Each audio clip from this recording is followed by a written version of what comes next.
ইব্রাহিম 40 দিন আগুনে ছিল। কতদিন? এবার জিবরিল তাকে উঠাইলেন জুব্বা পরিহিত অবস্থায়। জিবরাইল উঠাইবার পরে ইব্রাহিম বললেন, আমি এখন কোথায় যাব?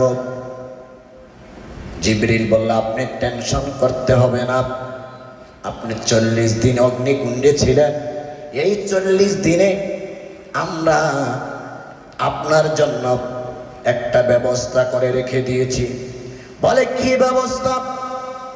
আপনার জন্য আমরা ঘর বানিয়ে রেখেছি, দোতলা একটি ঘর বানাইছি। তো কও কি? পাথর দিয়ে আমরা দোতলা কি বানাইছি? ঘর বানাই রয়েছি। আপনি যাইবেন কই? আপনারা তো ফিট আমার তাও নাই, আপনজন কেউ নাই, তাই আপনাকে আমরা সব রেডি করে কি? ইব্রাহিম বললেন, না, আমি একটু দেরি করে যেতে চাই। কি কইরা? তো দেরি করে যেতে গেলে, এর আগে ওর মামার বাড়িতে আসিল, অন্য ইতিহাসে লেখে মা বলছেন, ইব্রাহিম তুমি তোমার মামার বাড়িতে চলে যাও, না তোমার বাবা আবার তোমার ভাইলে কি? শেষ করবো সংক্ষিপ্ত কথা। মামার বাড়ির থেকে যাওয়ার পথে জিবরাইল বললেন, অমুক জায়গায় আপনার ঘর আছে। কয়, না, আমি একটু এই জায়গায় কাজ আছে। তো কাজটা কি? দেখতেছেন যে ওই রাজ্যের ভিতরে হাজার হাজার রাজা, জমিদার, প্রজা, প্রত্যেকের সন্তানগুলা সিরিয়াল ধরে দাঁড়ায় আছে। কি লেখা কইতে পারবেন? বিয়ার লেখা। ওই দেশের তখন নিয়ম ছিল, ছেলেরা দাঁড়াবে, মেয়ের একটা ফুলের মালা নিয়ে সামনে আসবে, যারে পছন্দ হয় তার গলায় মালা পরাই দিব, বিয়া হয়ে গেল। পছন্দ হয়েছে মানে কি? মালা পরাই দিলে কি হয়ে গেল? কিন কাউরে বাদ রাখে না, তুমি একবারে লাশ মেসকিনের কাতারে যাও। কার কাতারে? যে বেটায় বাদশা বানাইছে আল্লাহ, এ বেটারে বানাইছে কই? মেসকিনার। ইব্রাহিম আল্লাহকে ডাকতে, আল্লাহ আমি একটু পারমিশন চাই। আল্লাহ বলে, ইব্রাহিম পারমিশন যে তোমার কাছে চেয়েছ, মিসকিনের কাছে দাঁড়ান লাগবে না। আরো পিছনে একটি খেজুরের গাছ আছে, ওই জায়গায় চুপ করে বসে থাকো, দেখা যাক কি হয়। অনুমতি কার কাছে চাইছে? তাহলে আল্লাহর কাছে চাইলে হইয়া যাবে, আর কবিরাজের কাছে চাইলে তাবিজ দিও। আর আল্লাহ যদি চায় পিছনে যাইও দিতে দেয় কিনা, দেই কি হয়? বিশ্ব সুন্দরী বিবি সারা, ডান পাশে 40 জন দাসী, বাম পাশে 40 জন দাসী নিয়ে ফুলের বরমালা নিয়ে বের হয়ে গেলেন। প্রথম অতিক্রম করলেন রাজাদের দিকে, পছন্দ হয় না। দ্বিতীয় অতিক্রম করলেন রাজাদের সন্তানের দিকে, তাও পছন্দ হয় না। ওই দাসীর একটা চিৎকার দিয়ে বলে, সারা গো, প্রথম কাতারে রাজারা ছিল, তোমার বাবা রাজা, তুমি শাহজাদি গো, তুমি কেন প্রথম কাতার মিস করলাম? না হয় মানলাম প্রথম কাতারে কেউ পছন্দ হয় না, দ্বিতীয় কাতারে তো রাজাদের যুবক যুবক সন্তানেরা, তুমি তাদেরকে কেন পছন্দ করো না? এ সারা, আমাদের মনে চায় যদি আমাদের অনুমতি থাকতো, আমরা কারো না কারো রাজার গলার মধ্যে মালা পরাইয়া আমরা বিয়ে বইয়ে নিতাম, কিন্তু সারা গো, তোর কি তাদেরকে পছন্দ হয় না? সারা বলে, তোরা তো জানোস না গো, আমার মনের ভেদা আজ নয়, কাল নয়, ও দুনিয়ার মানুষ, আমি আজ থেকে 40 বছর আগে যারে স্বপ্নে দেখেছি, তারে আমি মনে মনে খুঁজি, তিনারে নিয়ে একবার এই মেলার মধ্যে পাওয়া যায়, তারে আমি বরণ করব। আগের থেকে স্বপ্ন বলে আবার কারে দেখছে? ও আমি কাঁদতে কাঁদতে ঘুমাই যখন, আরে স্বপ্নে তোর দেখি রে তখন, আছে না নিজাম সেলিমিনী, কাঁদতে কাঁদতে ঘুমাই যখন, স্বপ্নে তখন দেরি দেখি, পাই নাই আবার চক্ষু মেলে। এবার সারা দাসীরা বললেন, তার পরিচয় তুই কই? জানি না। তার নাম কি? কয় জানি না। এটা হইব, তবে একটি কথা মনে আছে, আবার মোহাম্মদ। আবার কি? আমি বুঝাইতেছি, ওই নবী ছাড়া কিচ্ছু উপায় নেই। এবার আমি তার 40 দিন ধরে স্বপ্নে দেখেছি। কতদিন? আমি তার কপালের মধ্যে একটা লেখা মনে পড়ে, লেখাটা ছিল মুহাম্মাদুর রাসূল। সুবহানাল্লাহ, সুবহানাল্লাহ। এবার দাসীরা বলে ওই লোক তো দেখি না, তো ঘুরতে থাকো। আমার মন বলে গো, যার কপালে মোহাম্মদ লেখা আছে তিনি এই মজলিসে আছে। মন বলে, কে বলে? এই জন্য প্রেম এমন একটা জিনিস, আদি থেকে প্রেম জন্ম হয়, আর সেই প্রেম জন্মান্তরে অন্তর থেকে মোছে। এইবার অতিক্রম করতেছেন, মানুষ চিসি ধিক্কার দিতেছেন, সারা করতেছে কি রাজা পছন্দ হয় না, রাজা সন্তানদেরকে পছন্দ হয় না, বিভিন্ন ভাবে অবহেলা করলো। রাজা মন্ত্রীর সন্তানেরা অহংকার করে দাঁড়ায় আছে, দেখুন কার লগে বিয়া হয়। তিনি যেতে যেতে রে চুম্বুকের মতো টানতে টানতে মেসকিনের কাতারে চলে যায়। কোন কাতারে?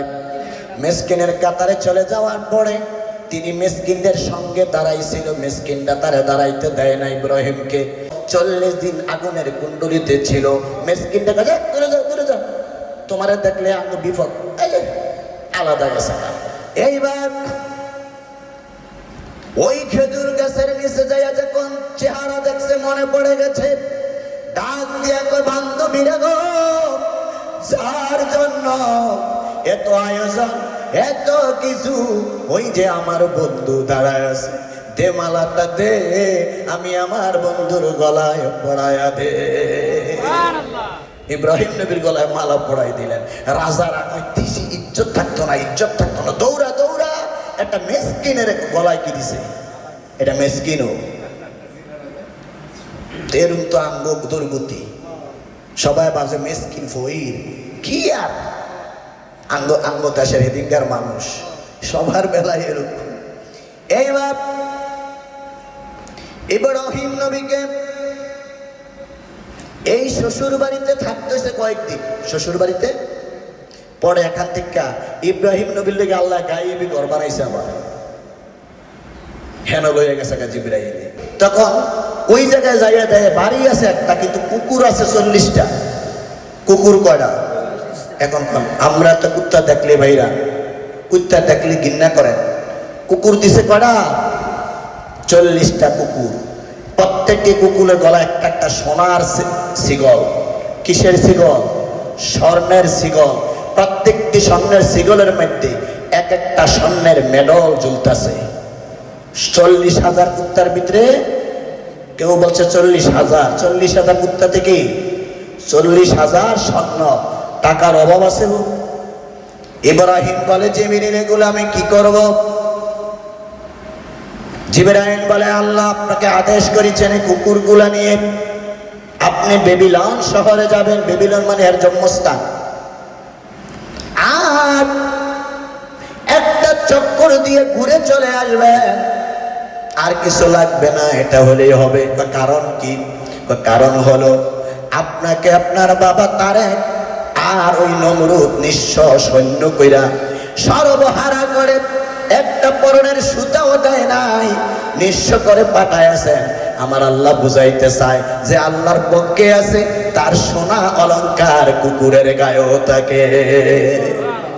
ঠিকই ওই এলাকায় যখন 40,000 কুকুর নিয়ে গেলেন, ব্যাখ্যাটি থরথর করে কাফা শুরু করছেন। আর জানালার ভাগ দিয়া টাকা থেকে বেরিয়ে কয়, আঙ্গ স্বামী আঙ্গটা সেই নদী তারা না।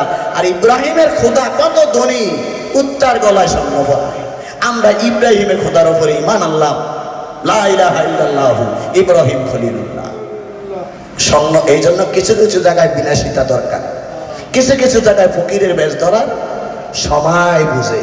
তাহলে সারা সাহের মনের একেকটার মানুষকে পাইলই। তো এই জন্য আমি বলতেছিলাম হজটা, এই যে লাম তানালুল বিররা হাত্তা মিম্মা তুনফিকু মিম্মা তুহিব্বুন, আল্লাহ বলতে তুমি তোমার প্রিয় বস্তুকে কুরবান দাও। কি বস্তু? আমার আপনার প্রিয় বস্তু কি? ইব্রাহিম নবী যখন ইসমাইলকে ভালোবাসা লাগাইয়া দিলেন, আল্লাহ হবে না, ভালোবাসা দুইজনের ভিতরে মধ্যে দিয়ে আরেকজন কেন আইব? এটা ক্যান্সেল করতে হবে। ইব্রাহিমকে স্বপ্নে দেখাইলেন, বিসমিল্লাহির রহমানির রহিম, লান তানালুল বিররা হাত্তা তুনফিকু মিম্মা তুহিব্বুন, যে তুমি তোমার ভালোবাসার বস্তুকে কি দাও। ইব্রাহিম উটটায় 100 জবাই করছে দুম্বা, ফজরের রাতে হয় না কুরবানি, প্রিয় বস্তুকে কুরবান দাও। আবার 200 হয় না কুরবানি, প্রিয় বস্তুকে কি দাও। এবার ইব্রাহিম একটু চিন্তা করছে, প্রিয় বস্তুটা বার করে লই আগে। প্রিয় বস্তুটা কি বার করে পাইছে যে বর্তমানে তো আমি ইসমাইলতে বেশি ভালো কাউকে বাসি না, তাহলে প্রিয় বস্তু এটাই। এবার এটারে লইয়ে কি মার কাছে বললেন সাজাই দাও, সবাই জানে, লয়ে গেল জবাই করার লইয়া। কৌশল কইরা আমার আল্লাহ দিয়ে দিল ছুরির নিচে কি, এটা আপনারা জানা ঘটনা, চোখ বান্ধা ছিল, দুম্বা দিয়ে দিছেন। তাহলে ইব্রাহিম আর কি হইল না। এখন আমার প্রশ্ন, আপনারা যারা আছেন প্রত্যেকের প্রিয় বস্তু কি এক জিনিস না আলাদা আলাদা? তাহলে ঠিক কুরবান দিতে হইব যার যার প্রিয় বস্তুকে। যেমন কারো কাছে সবচেয়ে প্রিয় বস্তু টাকা, কি সে আজকে থেকে কুরবানির সময় বলতে হবে আল্লাহ আজ থেকে আমি টাকার পিছে দৌড়ানো কুরবান দিয়ে দিলাম, তুমি যতটুকু আমার হালাল মতো দাও এটাই আমার যথেষ্ট। কিন্তু এত বেশি খাপলাইলে প্রিয় বস্তু কুরবান হইব? আপনার না প্রিয় বস্তু এইটা। আবার কারো প্রিয় বস্তু নারী, সে কুরবান দিতে হবে আমি আজ থেকে জীবনে নারীর দিকে আর তাকামু। কারো প্রিয় বস্তু সর্বদাই বিল্ডিং এর টাচ আর 6টা লাগবে, হেবন্ধ করা। এরকম এক একজনের প্রিয় বস্তু এক একটা। তরিকতের ভাষায় এগুলা বলা হয় কাম, ক্রোধ, লোভ, মোহ, মদ, মোহ, মৎসর্য। এই 6টা রিপুকে নিজের নিয়ন্ত্রণে আনা, কুরবান করে দেওয়ার নাম হচ্ছে আসল কুরবানি। আর ওইটা হচ্ছে পশু কুরবানি। ওইটা কি, এটারও কারণ আছে। কুরবানির গোশত খারাপ, কিন্তু হালাল ছিল না। কি ছিল না? হারাম ছিল। সর্বপ্রথম কুরবানি কে দিছে আপনারা কইতে পারবেন? আদম নবীর 2 সন্তান হাবিল আর কাবিল। হাবিল আর দ্বন্দ্ব কোন জায়গায়? নারী নারী নারী। বড় ভাই কয় আমি এটা বিয়ে করব, আমি এটা বিয়ে করব। গাজালা ছিল কালা, আকলিমা ছিল সুন্দর। তো গাজালা জন্ম হয়েছে কার লগে? হাবিলের লগে। তো হাবিলটা ফালদাইয়া দিব কারে? এই দ্বন্দ্ব নিয়ে 2 ভাইয়ে ঝগড়া। এবার আদম নবী বলেন আল্লাহ ফয়সালা কি?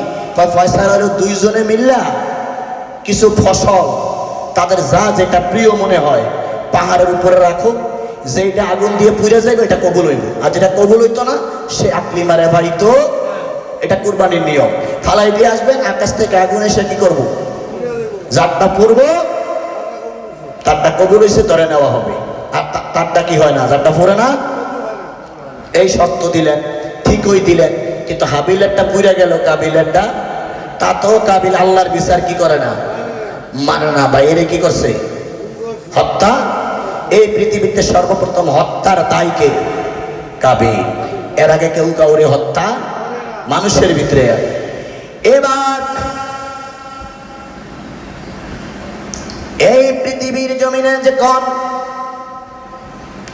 কুরবানটা যখন দেওয়া হলো, আল্লাহ বলেন লান তানালুল বিররা হাত্তা তুনফিকু মিম্মা তুহিব্বুন, তুমি তোমার প্রিয় বস্তুকে কুরবান দাও। কিন্তু প্রিয় বস্তু হচ্ছেন যার যার ব্যক্তিগত বিষয়। কি বিষয়? সর্বপ্রথম কুরবানি দিল কে? হাবিল কাবিল কুরবানি। আর এমনি ভাবে কুরবান আস্তে আস্তে প্রত্যেক নবীর জমানায় কুরবান ছিল, কিন্তু গোশত খাওয়া রাগ ছিল না, হালাল ছিল না। আমার নবী বলেন আল্লাহ অন্যান্য নবী তার উম্মতদের ইজ্জত যাবে, কিন্তু আমার নবীর উম্মত সাজার সবচেয়ে বড় যিনি পয়সাওয়ালা, তিনি 10টা গরু জবাই করে দিলেন। আবার গরিব অসহায় তিনি একটা গরু জবাই করলেন হালাল টাকা দিয়া। এবার আকাশ থেকে আগুন আসিয়া গরিবের হালাল গরুটা নিয়ে গেলেন, পুরে সারকার করে দিলেন। পয়সাওয়ালার 10টা মারে পয়রা বসবো, ইজ্জত থাকবো কি থাকতো না? আল্লাহ গো আমার উম্মত রে বেয়াজ্জতি কইরো না। আল্লাহ যদি এমনি ভাবে পড়ে থাকে মানুষ বলে যে কত খারাপ যে তার কুরবানি আল্লাহ গ্রহণ করে না। আল্লাহ তুমি যা মধ্যে তা কইরো, পরে কইরো আমার উম্মতের জন্য তুমি কুরবানির গোশতখানা হালাল কইরা দাও। বেদ ফেতার পর্যন্ত পয়দা উখুনাত টিপলে রাদার মাহাদে গুইয়া উখুনাত। আমার আল্লাহ দম নবীকে পিতা মাতা সারা বানায় আছেন। ভাইয়ের আমার তাহলে বোঝা গেল ওই জায়গায় কার নাম? নবীর নাম। নবীর কারণে আজকে আমরা কুরবানির গোশত খাইতারি। আর এই কুরবানির গোশতের চামড়া আমার থেকে 10 টাকা দিয়ে কিনা নিয়া আমার নবীরে কয় মাটির মানুষ। কার থেকে কিনা নেয়? আমনেতে আমারতে নিয়া হুজুরের বেতন নেয়, মাদ্রাসা চালায়। কোন কোরআনে আছে, কোন কোরআনে আছে মাদ্রাসায় ফিতরা যাকাত দিতে হবে? নাই। কেউ পরামর্শ করে হুজুর আমার পিতা মাতার জন্য 60টা গরু জবাই করে মেজবানি করে গরিবদেরকে খাওয়াবো, আস্তাগফিরুল্লাহ, বেদাত, টাকাটা মাদ্রাসায় দিয়ে দাও। হায় হায়, এই গরিব খাইতে পায় না। একটা মানুষ চলে গেছে দুনিয়াতে, তার রুহের একটু সংশোধনের জন্য 40 দিন পরে মেজবানি করবে, গরিবের পেটে কি যাবে? খানা তো যায় না, খানা যায় কমিটির পেটে আর হুজুরের পেটে। দাওয়াত দেয় সভাপতির, সভাপতি সাহেবের লগে লইয়া যায়। সভাপতি কি ফকির? মাদ্রাসায় ওই যে কাপ্পারা, মান্নতের কাপ্পারা জবাই করে না, এটা হুজুর খায়, আবার সভাপতিকে দাওয়াত দেয়। কালকে খাসি আইছে, জবাই হইবার না আইয়েন, রুটি মুটি দিয়ে সভাপতি লিয়ে বইয়া বইয়া খায়, সামনে যেন চাকরিটা কি থাকে। এটা কি অযৌক্তিক? এটা আমরা দেখতে আইতেছি, এটা আমরা দেখতে আইতেছি। তাক দুঃখ হলো আমরা কুরবানি শিখছি, আমাদের প্রিয় বস্তুকে কি দিব? তা আমার জীবনের থেকে প্রিয় কিছু আছে আর? তাহলে আমার জীবন আমি আমার গুরুর কদমে শেফে দিব, এটার নামে আসল কুরবান। যেমন আমি একটা পশু, আমি কি? তা আমি যদি আমারে গুরুর কদমে দিয়ে দিই যে আমারে কুরবান দিয়ে দেন, তো আমি আর আসি?